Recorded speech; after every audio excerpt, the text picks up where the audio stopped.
Green board पर आप सभी का स्वागत है। मेरा नाम है मनदीप। इस वीडियो में करेंगे कक्षा 10वीं का विषय गणित से पाठ 6 जिसका नाम है त्रिभुज। त्रिभुज की परिचय वाली वीडियो हमने कर ली है। अब बात करेंगे इससे अगली यानी कि प्रश्नावली 6.1 के बारे में। प्रश्नावली 6.1 में कुल 3 प्रश्न आते हैं। तीनों प्रश्नों को इसी वीडियो में हल करेंगे। पाठ 6 की इस प्रश्नावली के अलावा जो भी अन्य वीडियोज हैं इन सभी के लिंक आपको नीचे डिस्क्रिप्शन बॉक्स में और फर्स्ट कमेंट में दिए गए हैं। सभी को देख लेना और अच्छी तरह से समझ लेना। इस वीडियो में शुरुआत करते हैं प्रश्नावली 6.1 अगले पेज से।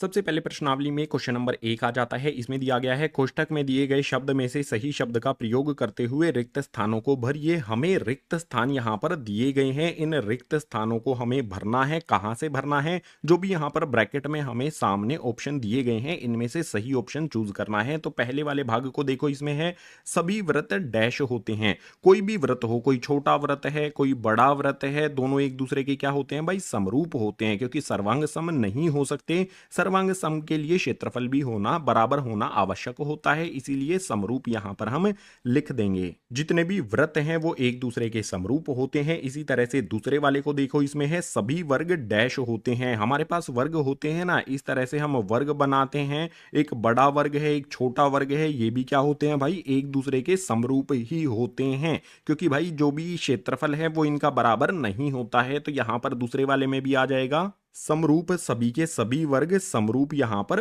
हो जाएंगे। आगे आ जाता है तीसरे वाले में सभी डैश त्रिभुज समरूप होते हैं। ऐसे कौन से त्रिभुज हैं जो समरूप होते हैं? यहां पर आपने देख लेना है ऑप्शंस को। हमें दिया गया है समद्वि बाहु त्रिभुज या फिर समबाहु त्रिभुज। समद्वि बाहु त्रिभुज वो होता है जिसकी दो भुजाएं बराबर होती हैं, और समबाहु त्रिभुज वो होते हैं जिसकी तीनों भुजाएं बराबर होती हैं। देखो समबाहु त्रिभुज हमारा कुछ इस तरह का होता है, और जो भी हमारे यहां पर दोनों समबाहु त्रिभुज हैं, ठीक है, एक बड़ा समबाहु त्रिभुज है एक छोटा है, तो ये दोनों क्या होंगे? एक दूसरे के समरूप हो जाएंगे। कौन से वाले भाई? समबाहु त्रिभुज। ऑप्शन यहां पर हमें सेलेक्ट कर लिया, खाली जगह पर भर देंगे।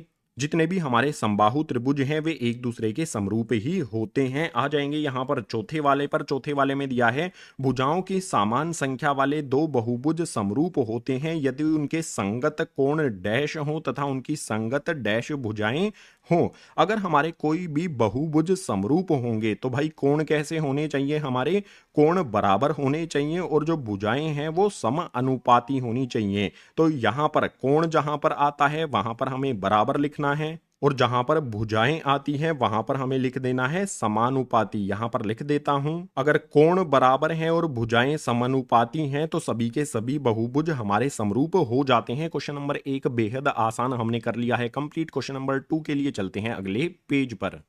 क्वेश्चन नंबर 2 पर आएंगे। इसमें है निम्नलिखित युग्मों के दो भिन्न भिन्न उदाहरण दीजिए। कौन से युग्मों के देने हैं भाई? पहले वाले भाग में हमें समरूप आकृतियां जो होती हैं ना उनके अलग अलग उदाहरण देने हैं, तो बहुत आसान। सबसे पहले यहां पर मैं देखो एक व्रत बना देता हूं। ये व्रत मैंने बना दिया। इसी तरह से मैं एक बड़ा व्रत बना देता हूं। ये दोनों व्रत जो हैं ये क्या हो जाएंगे? एक दूसरे के समरूप हो जाएंगे। समरूप आकृतियां हैं भाई, ये वाला व्रत और ये वाला व्रत समरूप होते हैं। इसी तरह से मैं वर्ग भी बना सकता हूं। मेरे पास एक छोटा वर्ग यहां पर मैंने बना लिया, एक बड़ा वर्ग यहां पर बना देता हूं। तो ये दोनों वर्ग जो हैं मेरे पास है, लिख देता हूं यहां पर। ये हो जाएगा मेरा ABCD, और ये हो जाएगा मेरे पास PQR। ऐसे ये दोनों क्या हो जाएंगे भाई? दोनों यहां पर समरूप हो जाएंगे। जो समरूप आकृतियां हैं उनके मुझे उदाहरण देने थे। एक उदाहरण यहां पर दे दिया, दूसरा यहां पर दे दिया। क्वेश्चन नंबर 2 का पहला वाला भाग हमने कर लिया कंप्लीट। दूसरे वाले भाग में दिया है ऐसी आकृतियां जो समरूप नहीं है, उसका उदाहरण हमें देना है। तो उसके लिए हम यहां पर मैं लिख सकता हूं इस तरह से, मतलब एक व्रत बना सकता हूं मैं, ठीक है। मैंने यहां पर एक व्रत बना दिया है और यहां पर मैं एक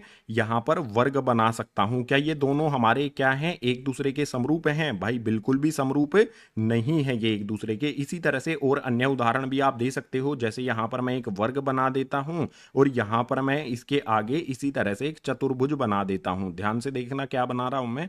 ठीक है, इस तरह से मैंने एक चतुर्भुज बना दिया है। क्या आपको ये समरूप दिख रहे हैं? इनका रूप एक जैसा दिख रहा है? बिल्कुल भी नहीं दिख रहा है। तो हमने यहाँ पर ऐसी आकृतियों के उदाहरण दे दिए हैं जो समरूप नहीं है। ये वाले भी समरूप नहीं है, ये वाले भी समरूप नहीं है, ये वाले भी समरूप नहीं है, ये वाले भी समरूप नहीं है। ठीक है, तो क्वेश्चन नंबर 2 में ऐसी आकृतियां आपने यहाँ पर बना दी, समरूप नहीं है, और ऐसी आकृतियां जो समरूप होती हैं यहाँ पर हमने बना दी। क्वेश्चन नंबर 2 बेहद आसान हमने कर लिया कंप्लीट। आखिरी क्वेश्चन बचा है, उसके लिए चलेंगे अगले पेज पर। क्वेश्चन नंबर 3 आ जाता है, इसमें है बताइए कि निम्नलिखित चतुर्भुज समरूप है या नहीं। हमारे पास यहाँ पर पी क्यू आर एस ये चतुर्भुज दिया गया है और ए बी सी डी ये भी हमें चतुर्भुज दिया गया है। हमें बताना है कि ये दोनों एक दूसरे के समरूप हैं या फिर नहीं है। आप आसानी से एक चीज देख सकते हो, यहाँ पर सभी जो कोण हैं वो क्या है भाई, 90-90 डिग्री के दिए गए हैं, लेकिन यहाँ पर जो कोण है पी क्यू आर एस के, इसके कोण 90 डिग्री के नहीं हैं। जो भुजाएं हैं वो तो समानुपाती हैं। देखो यहां पर है 1.5, इसका दुगना कर देंगे तो 3 सेंटीमीटर हो जाती है। यहां पर भी हमारी 1.5 है, इसका दुगना करने पर 3 सेंटीमीटर। यहां पर भी 1.5 का 3 सेंटीमीटर हो जाता है, यहां पर भी 1.5 का 3 सेंटीमीटर हो जाता है। यानी कि भुजाएं जो हैं वो तो समानुपाती हैं, लेकिन जो संगत कोण है वो भी तो बराबर होने चाहिए। अगर संगत कोण बराबर नहीं है तो हमारे जो भी यहां पर पी क्यू आर एस और ए बी सी डी चतुर्भुज हैं वो समरूप नहीं होंगे। तो यहां पर एक लाइन में हमें लिख देना है संगत कोण बराबर नहीं है, इसीलिए P Q R S A B C D के समरूप नहीं होगा। अगर हमारे यहां पर कोण बराबर नहीं आ रहे हैं तो जो भी हमारे ए बी सी डी और पी क्यू आर एस हैं वो समरूप भी नहीं होंगे। इतना ही आसान था हमारा क्वेश्चन नंबर 3, हमने कर लिया है कंप्लीट।